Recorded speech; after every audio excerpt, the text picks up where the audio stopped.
International charity organisation Oxfam is to close 18 of its offices around the world, cutting nearly a third of its workforce because of financial pressures caused by the coronavirus pandemic.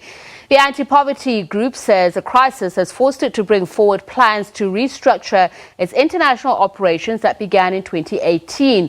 Lockdown restrictions in a number of countries have seen the not-profit shut shops and cancel fundraising events, hitting revenue. I'm now joined on Skype by Siphokazi Mthathi, who's the Executive Director, Oxfam South Africa. Very good evening to you, and thank you so much for joining us.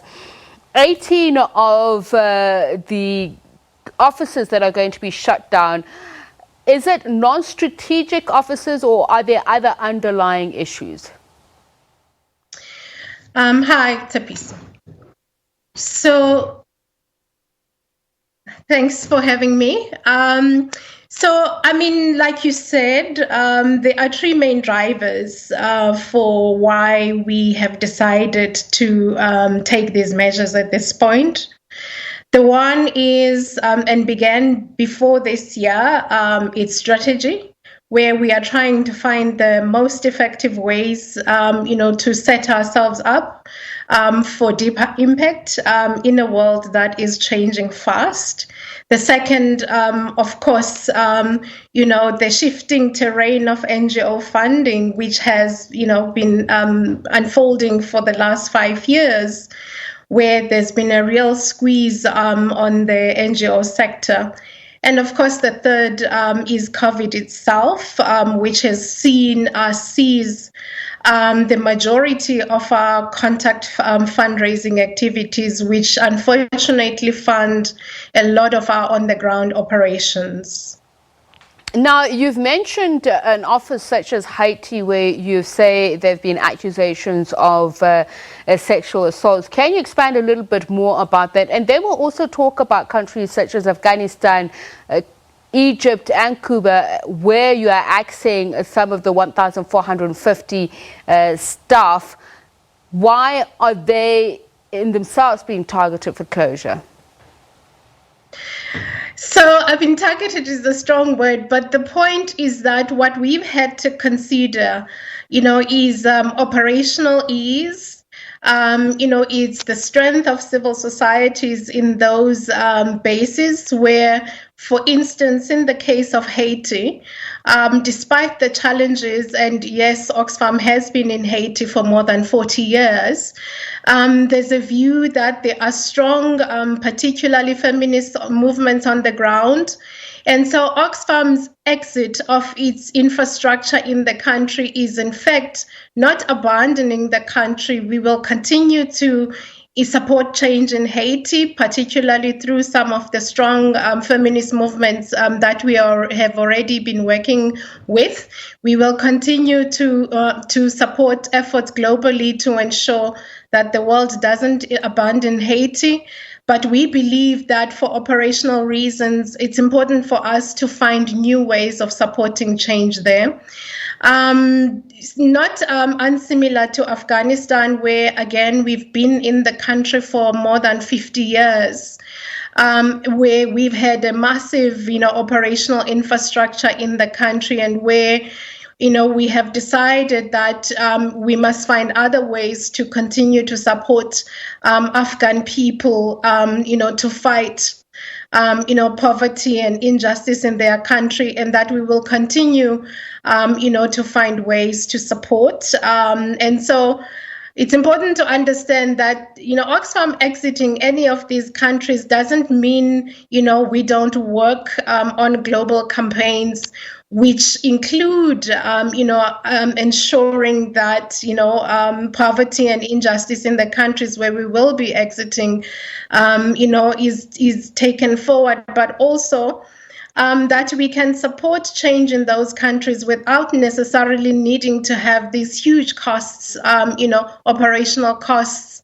And so these are the calculations we have had to make and try to see, also where, is it that we need to best deepen our investment, either through being physically there, but also where there is possibility to support change without necessarily having Ms. Mthathi, operational. let's talk about that word change. You obviously support social movements in a bid to also influence governments. If we're to look at a country such as Afghanistan, one would assume that your efforts haven't been as fruitful as you'd like. Does it then, in juxtaposition, that you would have had greater success in a country such as South Africa, where you're obviously not shutting down offices? No, we Oxfam South Africa, it remains fully operational in South Africa. We launched our interventions a week after our president announced the state of disaster. We are working both with government entities at municipal level in the Gauteng province, in the Eastern Cape, in the Western Cape, and with our partners across the country. And we are obviously, as the only affiliate in the Southern Africa region, ensuring that we are supporting efforts for regional coordination to address this, threat that, of course, is beyond borders and requires us to consider aspects of the response that go beyond borders.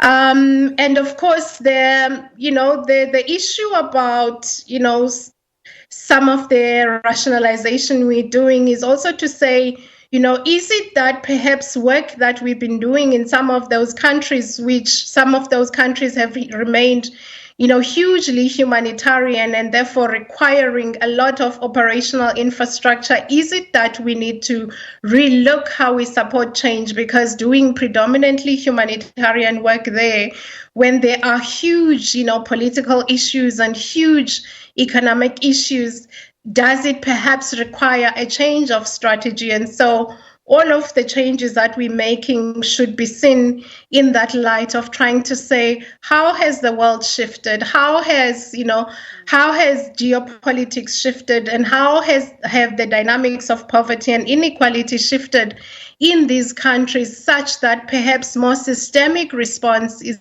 required?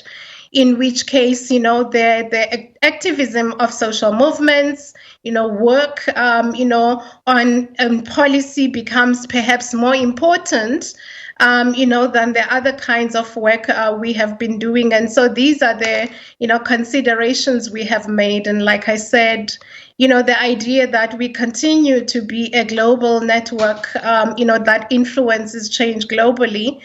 And that in some places we can remain operational with country presence. In some places we can work through regional arrangements. And of course, all of the global campaigns, we run, including the one that we co-launched with others, demanding that there be a global pact to ensure that preventive technologies as well as curative technologies become accessible to everyone, and that in the context of this pandemic, vaccines, should be seen as a global public good. And so we continue to do that work that will, impact people all over the world. All right, we're going to leave it there. Thank you very much for your time.